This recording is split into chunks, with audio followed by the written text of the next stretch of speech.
जंग के 38वें दिन कैसे रूसी सेना ने मारियोपोल पर हमले तेज कर दिए हैं। बड़ी खबर की शुरुआत कर रहे हैं क्योंकि रूस और यूक्रेन की युद्ध का आज 38वां दिन है और इस दिन भी लगातार खबरें निकलकर सामने आ रही हैं। खबर यह है कि यूक्रेन के तमाम शहरों में हमले जो हैं वो और ज्यादा तेज हो गए हैं।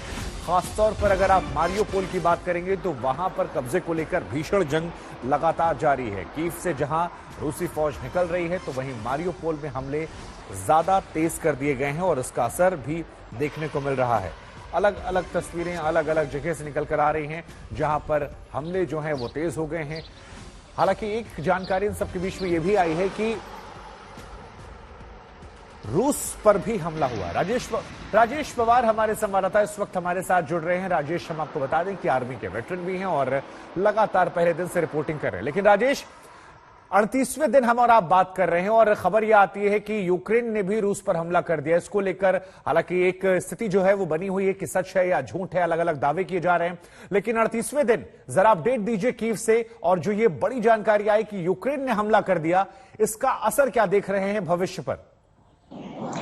देखिए, रूस ने जो है इल्जाम लगाया है यूक्रेन के ऊपर कि उसके 2 हेलीकॉप्टर्स उसकी टेरिटरी के अंदर आए हैं और उन्होंने जो ये बेलोगोरद शहर है जो रूसी सीमा और यूक्रेनी सीमा के बिल्कुल नजदीक है, यहाँ उन्होंने एक फ्यूल डिपो को नष्ट कर दिया है। ऐसा इल्जाम रूस ने लगाया है जिसको यूक्रेन ने मना किया है।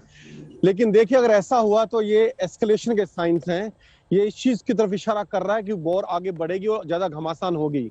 देखिए, दूसरा बड़ा फैक्टर जो हमें नजर में रखना है वो है कि इस वीक अमेरिका ने प्रॉमिस किया है कि $300 मिलियन के नए हथियार वो रूस को सप्लाई करेगा, यूक्रेन को सप्लाई करेगा, जिसमें स्विच ब्लेड ड्रोन्स हैं। 100 स्विच ब्लेड ड्रोन्स हैं और ये बहुत ही घातक हथियार है। इसका अफगानिस्तान में भी इस्तेमाल हुआ है और ये 10 किलोमीटर की रेंज तक जाके, जो आपको दिखाई भी नहीं देता, वहां किसी भी टारगेट को खत्म करने में सक्षम है।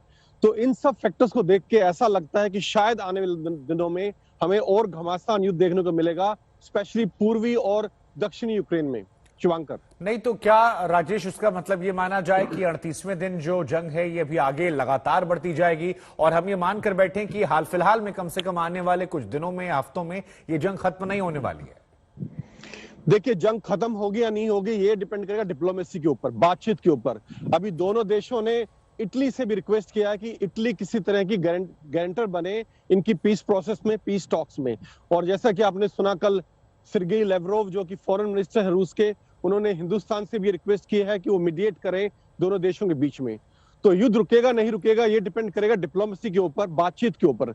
लेकिन जहां तक मिलिट्री एंगल का सवाल है, ये माना जा रहा है कि जो रूस ने विड्रॉल किया है कीव के आसपास के इलाकों से और चार्निहाइव से, वो ये सारी फौजें ईस्ट में रोटेट कर रहा है अभी। और ईस्ट में पूर्वी हिस्सा है जो यूक्रेन का दोनबास क्षेत्र में, जहां दोनेत्स्क रिपब्लिक और लुगांस्क रिपब्लिक है, वहां हम ये मानते हैं कि आने वाले दिनों में घमासान युद्ध देखने को मिलेगा। शुभांकर जी, अच्छा, कीव के हाल क्या है 38वें दिन जब हम और आप बात करते हैं? क्योंकि खबर यह भी निकलकर सामने आई थी कि कीव जो है अब वो पूरी तरह से आजाद हो गया है। रूस के कब्जे से आसपास के इलाके जो है वो फ्री करा दिए गए हैं। तस्वीरें आप दिखा रहे हैं, जरा बताइए राजेश। देखिए शुभांकर, कीव में स्थिति काफी तौर पर सामान्य हो गई है। अभी लोगों की मूवमेंट, जो आम आदमी है, उनकी गाड़ियां, उनकी नॉर्मल मूवमेंट काफी बढ़ गई सड़कों पर। ऐसा लगता है जैसे युद्ध से पहले वाला कीव धीरे धीरे वापस आ रहा है। सड़क पे रेस्ट्रिक्शंस कम हो गई हैं, चेकिंग्स कम हो गई हैं, सप्लाई जो है सुपरमार्केट्स के अंदर वो पूरी हो गई है। मैं आपको बता दूं, अल्कोहल पे बैन लग गया था। यहाँ पे किसी भी तरह के अल्कोहल प्रोडक्ट्स को बेचने पर पूरी पाबंदी थी, वो कल खोल दी गई है। काफी कैफेज और रेस्टोरेंट्स खुल गए हैं जो लड़ाई के पहले दिन से बंद थे। ऑफिसेस खुले, गवर्नमेंट ऑफिसेस ने काम करना शुरू कर दिया है ऑलमोस्ट नॉर्मल तरीके से।